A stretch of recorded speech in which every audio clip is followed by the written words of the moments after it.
Happy Tuesday, everybody, and today we continue our spiral review on understanding percents. So today we're going to learn how can we write percents as fractions and decimals, and how we can write decimals as fractions and percents. So I'm going to use two examples to explain to you how we can actually get these done. So our first problem is write 30% as a fraction and a decimal.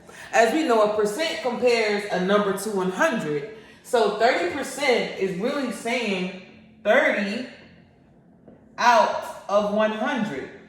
So 100 will always be our denominator when we're comparing a number to 100, or we're trying to convert a percent to a fraction.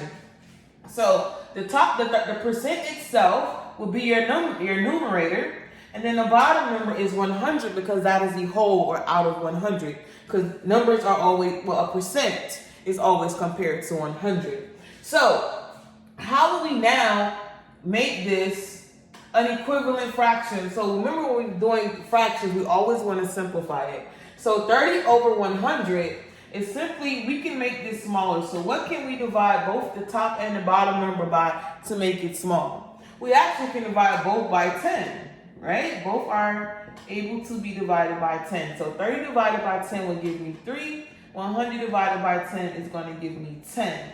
So 30 over 100 is equivalent to 3 over 10. 30% is the same as 3 over 10. All right? So that is the first step on how to make your percent a fraction. The next step is we want to figure out how can we make 30% a decimal. So if we know our place values, we know the first place after the decimal is our tens.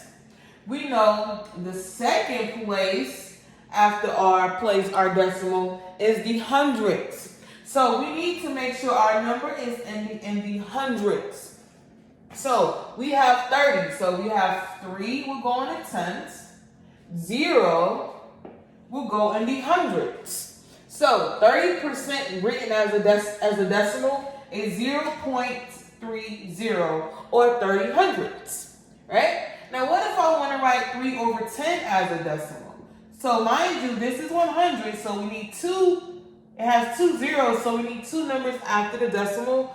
But with 10, there's only 1 0, so we only need 1 place after the decimal, which is going to be 3.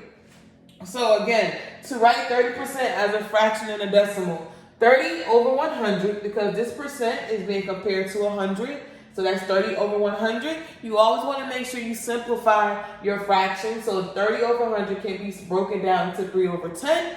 Next, we go ahead and we move over to making these two numbers, or actually these two quantities, into decimals. So 30 over 100, remember we have 2 zeros and 100, so that means there's 2 place values after your decimal. And then 10 only has 1 0, so for 3 over 10, you only use 1 number after your place value. So that's how you would convert your percent to a fraction and a decimal.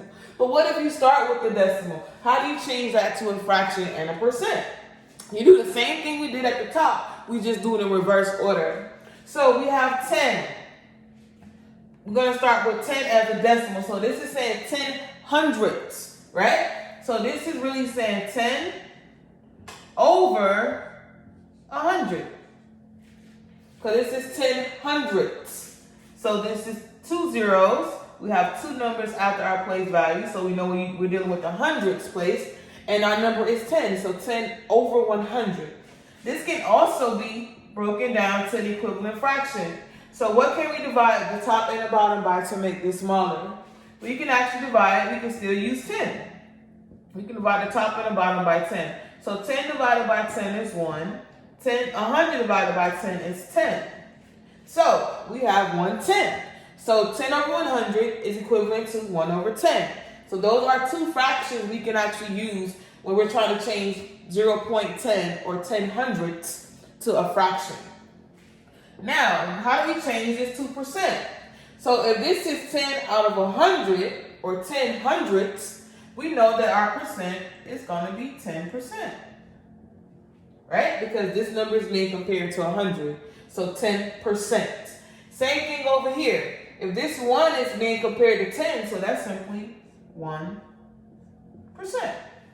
So, as we learned today, how we can write percent as fractions and decimals, also how to change your decimal back to a fraction and a percent. So I'm going to give you a quick assignment with a few math problems showing your understanding of how to convert a percent to a fraction and a decimal, and how to change the decimal back to a percent and a fraction.